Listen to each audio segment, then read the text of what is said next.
Assalamualaikum warahmatullahi wabarakatuh.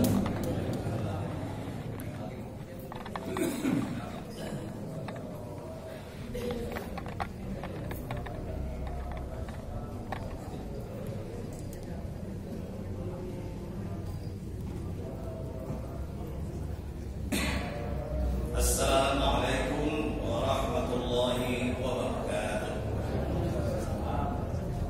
Alhamdulillahirabbil alamin wa bihi nasta'in ala umuri dunya waddin.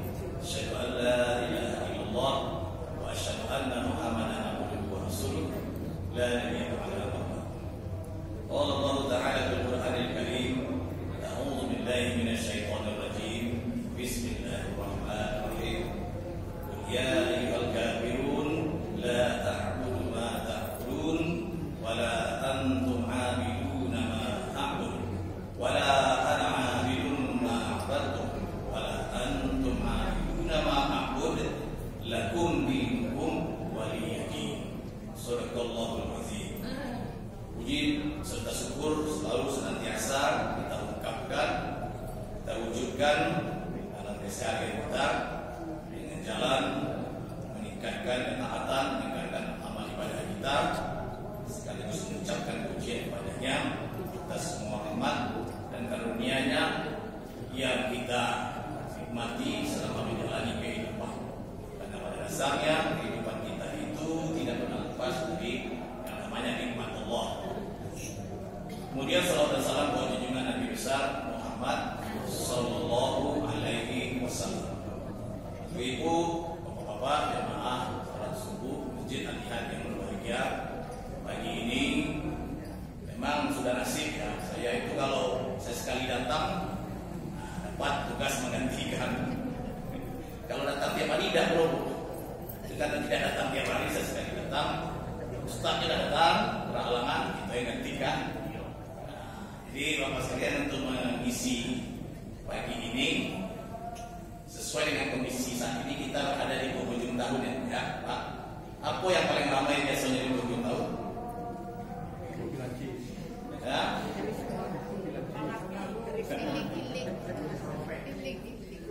Liburan. Ya, liburan satu. Yang kedua siap-siap perayaan tahun baru ya. Terus ikut lagi ikut. Pak, yaitu perayaan Natal. Mungkin kita tidak yang merayakan Natal, tapi ya umat lain merayakan Natal. Cuma ada juga yang membahas kepada umat Islam masalah Natal itu walaupun sudah lewat di tanggal 27 sekarang ya. 27 atau 26? 27, 25 kemarin. Itu adalah perayaan yaitu hari Natal, kelahiran Nabi Isa atau Yesus Kristus. Perayaan kelahiran Yesus Kristus. Ya, Isa Al-Masih, Yesus Kristus, Tuhan anak gitu ya, Tuhan anak. Bukan kelahiran Isa itu. Kalau untuk perayaan Natal, ya, itu sekalian karena itu adalah merupakan bagian dari syariat agama Kristiani. Sebenarnya ibu-ibu sekalian, waktunya memang sudah lewat, tapi biasanya nyambung dengan tahun baru. Selamat Natal dan tahun baru kan gitu. Jadi momennya masih ada, kita coba sedikit untuk mengingatkan masalah perayaan Natal kaitannya dengan bagaimana Islam mengapresiasi tentang masalah perayaan Natal. Sebenarnya ibu sekalian, kalau dilihat dari sejarah, Natal itu kelahiran Nabi Isa itu sebenarnya bukan tanggal 25 Desember. Kritik sejarahnya itu menyebutkan begini.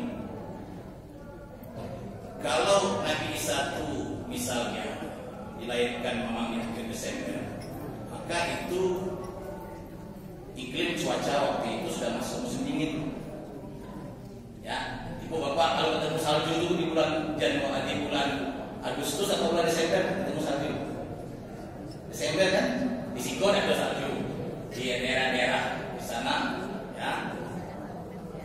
Daerah Eropa serta sekitarnya itu, ya, itu memang musim dingin dan terus salju. Itu biasanya Desember. Sementara kalau kita lihat, ya, kisah kelahiran Nabi Isa itu dalam Al-Quran disebut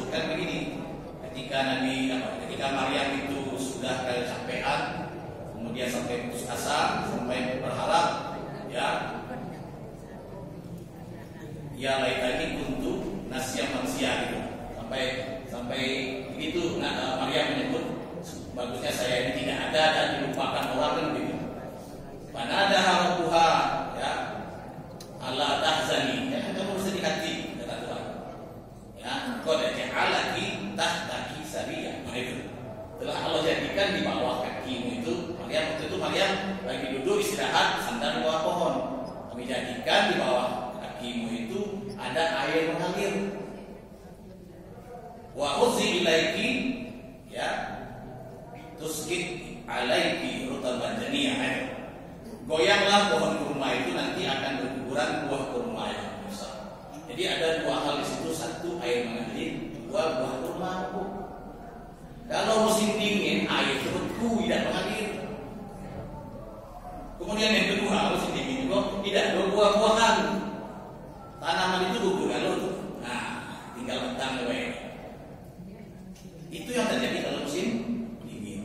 Ibu percaya Quran, percaya Quran kan? Ya Quran menyebutkan begitu, berarti itu bukan di bulan Desember. Di sejarahnya begitu. Cuma kan orang Kristiani meyakini tanggal 2 Desember, ya itu keyakinan ya sudah kita hargai saja. Salah atau benar, ya terserah mereka. Karena gitu. Bagi kita setelah belajar sejarah ternyata 2 Desember itu bukan sebenarnya. Jadi rupanya ada alasan, itu kaitannya dengan masalah pendetaan, masalah keuskupan, masalah kekuasaan gereja. Memang sengaja mempertahankan tanggal 25 itu karena ada momen sejarah waktu itu. Dijadikan tanggal 25. Sesungguhnya bisa tidak terkait tanggal 25 Desember. Ini info masih dari Quran sebagai bukti untuk, dan itulah gunanya Quran, musaddiqan lima baina yadayhi, untuk menjadi pembenar parameter acuan untuk melihat kitab suci yang sebelumnya. Ibu ada maksudnya. Jadi di penghujung tahun seiringan dengan perayaan Natal biasanya yang sering dimunculkan adalah yaitu kembali dihidupkan semangat toleransi. Jadi umat Islam biasanya itu dicecoki lagi itu toleransi beragama. Nah gitu. Pas kita Idul Fitri, Idul Adha ada orang itu disebut toleransi.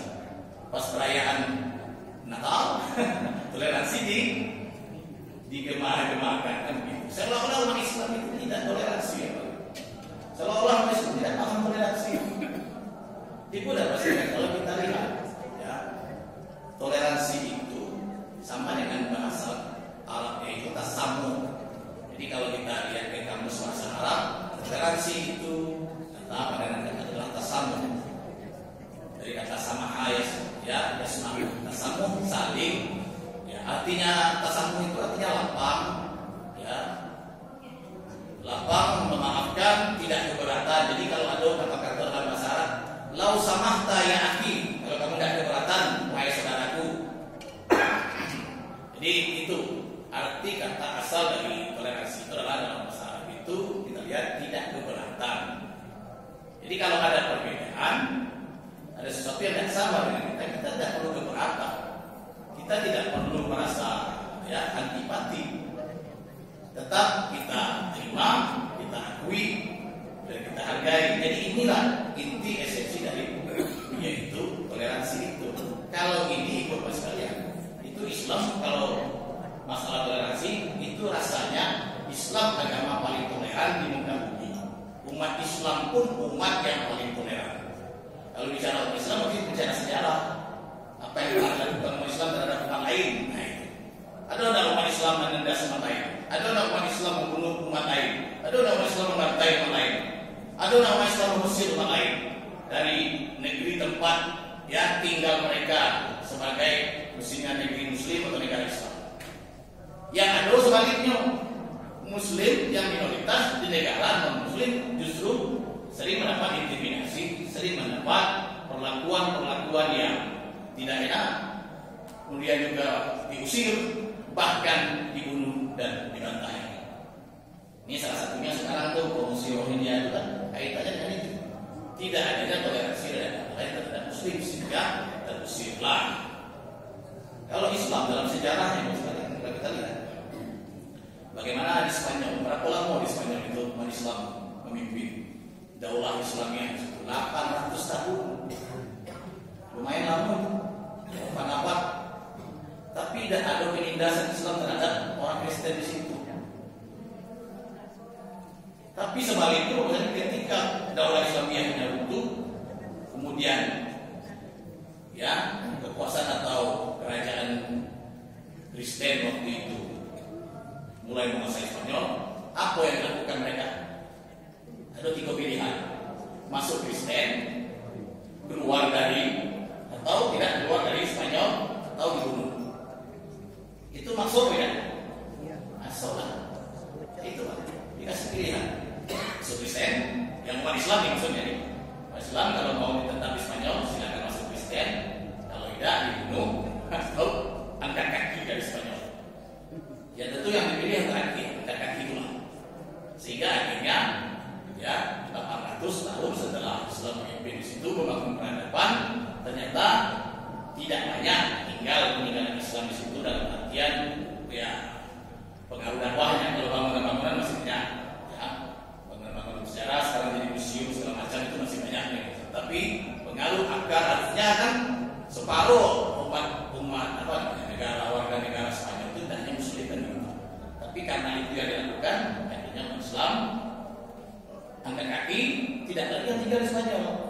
Jadi pembersihan Spanyol dari Islam masih mendingan itu untuk tidak ethnic cleansing. Apa namanya ethnic cleansing itu? Pembantaian genosida itu, ya pembersihan etnis itu dibantai kalau dibunuh masih ada juga kalau itu dibunuh itu cleansing namanya itu. Nah, itu terjadi di Bosnia dulu kan, gara-gara pergerakan Islam juga. Mana kamu kan gitu. Bila di dalam surat Al-Qur'an itu disebut mereka itu tidaklah dikurangi sisa karena kecuali karena mereka itu mengaku beriman kan gitu. Ibu-ibu dapat sekalian, bagaimana waktu Umar bin Khattab menguasai Baitul Maqdis sekarang Yerusalem dari tangan Kristen. Waktu itu diserahkan baik-baik oleh pemerintah itu, kemudian umat Kristen dibebaskan, tinggal di situ, memeluk agamanya, nggak ada yang dipaksa. Begitu juga zaman Nabi. Nah di Madinah, di situ ada Majusi, ada Yahudi, ada Nasrani, ada kaum Muslimin. Itu adalah masyarakat yang heterogen itu Pak. Terdiri dari berbagai etnis, suku dan agama. Tapi diikat sebagai sebuah warga negara dengan piagam Madinah. Soal agama, siapa yang mau beriman, tidak itu tidak ada pemaksaan. Nah itu.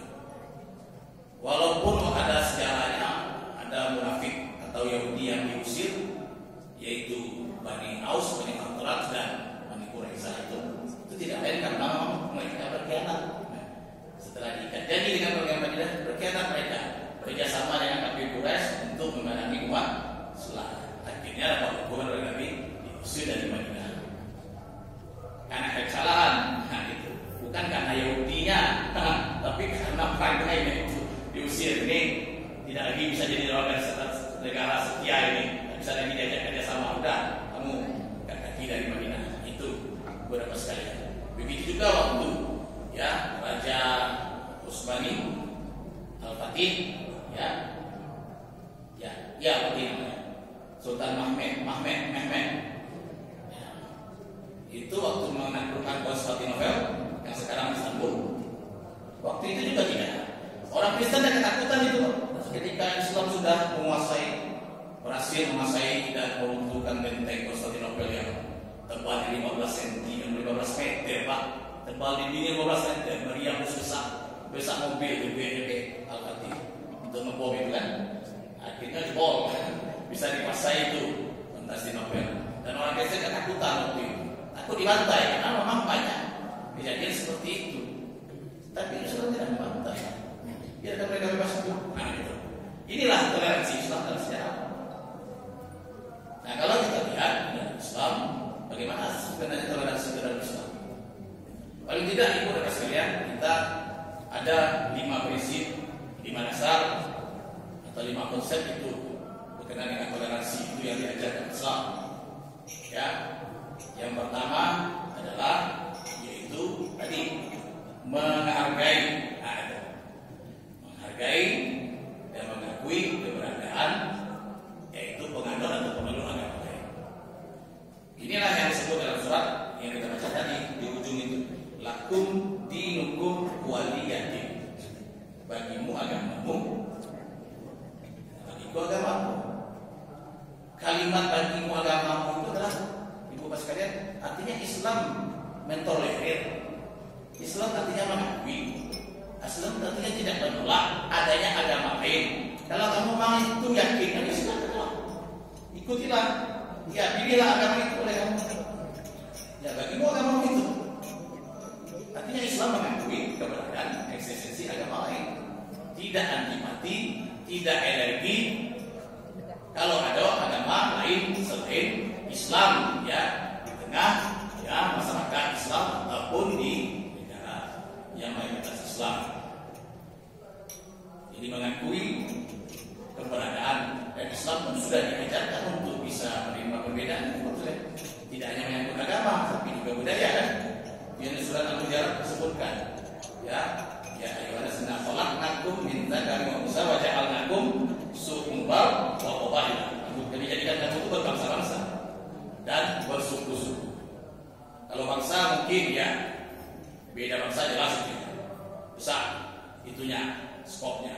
Tapi kalau bersuku-suku kadang-kadang dalam satu bangsa ada beberapa suku, dan itu memang sudah realitas sosial, dan itu merupakan ya realita itu yang harus dijalani, dan umat Islam diajarkan untuk menerima perbedaan itu. Nah, ibu sekalian itu yang pertama, mengakui sekaligus menghargai. Jadi dari sini yang dasarnya, kalau tidak ada pengakuan, kalau tidak ada istilahnya keinginan kita untuk menerima perbedaan, ya kapan kita menghargai perbedaan itu sendiri? Ya, kalau kita tidak senang berbeda, gitu, kapan kita akan menghargai perbedaan itu juga? Kalian kita Pak ada yang lain, ya, kalau bisa Islamis, tidak bisa kita begitu. Tuhan itu sudah mengatakan, kalau ya Allah sya'allahu la ja'alakum ummatan wahidah. Kalau Allah mau, Allah jadikan kamu satu umat, satu agama. Tapi Allah tidak jadikan begitu. Allah berikan kebebasan. Inilah. Jadi ini adalah wujud dari ya semangat, yaitu bahwa Allah juga mengakui membiarkan adanya perbedaan dalam agama, tidak memaksa dan mematok orang yang satu agama. Allah berikan kebebasan untuk memilih. Karena itu kita bisa juga melakukan sikap yang sama. Menghargai, menerima perbedaan yang ada. Jadi kita akui eksistensi agama lain. Yang susah kan begitu. Nah, sehingga kalau tidak punya rasa seperti itu, ibu sekalian, jadilah kita tuh manusia rasis. Apa tuh rasis? Kita tuh yang itu, kita tuh yang pandai, kita tuh yang benar, itu rasis. Jadi negara-negara Eropa itu banyak yang rasis, terutama yang rasis pada kulit hitam. Makanya kulit hitam itu jadi korban terus, ya, korban penindasan, pelecehan, ejekan dan sebagainya. Nah, sekarang lah Barat sudah mulai sadar, tidak boleh rasis, ya. Karena setiap kita berbeda, setiap kita punya kekurangan, setiap kita punya kelebihan, ya, masing-masing. Ya, kalau memang kurangnya mereka itu mungkin warna kulit itulah yang kurang. Tapi dari segi tenaga, dari segi akal juga mereka pintar. Ya. Kenapa mereka harus diletakkan pada posisi bawah, kan gitu? Derajatnya, jadi tidak ada istilah rasis itu sangat rendah. Itu yang pertama. Yang kedua, prinsip ya dalam Islam ya untuk ya masalah toleransi beragama ini yang kedua yaitu kita membiarkan dan memberi kebebasan untuk menjalankan agamanya. Masih bisa dipakai ayat yang tadi lakum dinukum. Jadi itu juga selain berarti pengakuan terhadap ada agama lain, juga kita memberikan yaitu kebebasan kepada agama lain yang berbeda dengan kita untuk menjalankan agamanya. Lakum dinukum waliyah. Makanya pada awal-awal ayat itu disebutkan ya, yaitu ibu bapak sekalian di dalam hal menjalankan agama ini kita silakan kamu jalankan agamamu, aku menjalankan agama. La a'budu ma ta'budu wala antum abiduna, kan itu. Sampai 2 kali diulang di sini. Itu 2 kali itu bukan Allah nyinyir bapak sekalian. Pengulangan di dalam Al-Quran biasanya ada makna, itu untuk penegasan atau penguatan. Makanya diulang, Iqra bismillahirrahmanirrahim sekolah. Nanti ayat 3 Iqra lagi, ngapain dua kalinya, nyinyir dia Tuhan, tidak nyinyir. Tuhan nyinyir atau kita yang begal kan gitu? Tidak, dua tidak. Tapi dalam rangka untuk penguatan makna itu. Jadi kita berikan kebebasan untuk orang-orang lain untuk menjalankan agamanya. Yang akan dijaga ya, akan benteng, biar kita biarlah. Itulah agamanya, lakum dinukum kan gitu. Ya kan? Jangan diganggu, jangan dihalang-halangi. Kalau diganggu, kalau dihalang-halangi berarti kita tidak toleran. Nah itu. Sama tadi itu, kalau kita rasis, tidak mengakui adanya perbedaan agama itu termasuk rasis itu. Kemudian kalau yang kedua, kalau kita ganggu halang-halangi orang-orang agama lain untuk menjalankan agamanya, ya maka itu termasuk kita tidak toleran. Ya. Mungkin ada masalah ya orang Kristen mendirikan gereja di perkampungan Islam misalnya. Kan sering tuh itu ribut mampu kok orang Kristen. Ya kalau mau di situ tempatnya, ya biarlah. Walaupun yang segelintir orang Kristen situ hanya ada tempat, ya sudah biarlah. Apa kita nggak ngerti? Ya, kecuali kalau mereka melakukan sesuatu yang merugikan umat Islam misalnya, ya membujuk umat Islam dengan cara-cara yang tidak pas, tidak fair untuk mengajak masuk mengajak umat Islam sama-sama nanti ya mengadakan misa di gereja. Nanti kami sesekali juga ikut tahlilan yasinan sama kamu begitu. Ada tawaran begitu. Ya. Kalau ada, ini jawabannya. Maka yang ketiga prinsip yang ketiga, kita tidak boleh campur aduk dalam masalah ritual, kegiatan ibadah dan akidah. Itu yang ketiga. Jadi kalau ada ajakan-ajakan seperti itu harus ditolak. Inilah yang disebutkan dalam ayat ini. Apa itu Bapak sekalian? Yang ini ayat 2 sampai ayat 5. Ya, la a'budu ma ta'budun wala antum a'buduna ma a'bud wala ana a'budu ma a'budtum wala antum a'buduna ma a'bud. Yang terjemahannya itu satu aja tuh. Aku tidak akan menyembah agamamu, aku tidak akan ikut ibadahmu, dan kamu pun tidak menyembah apa yang aku sembah, dan kamu juga tidak akan ikut menjalankan agamaku. Gitu. Intinya kan itu. Artinya kalau mau toleransi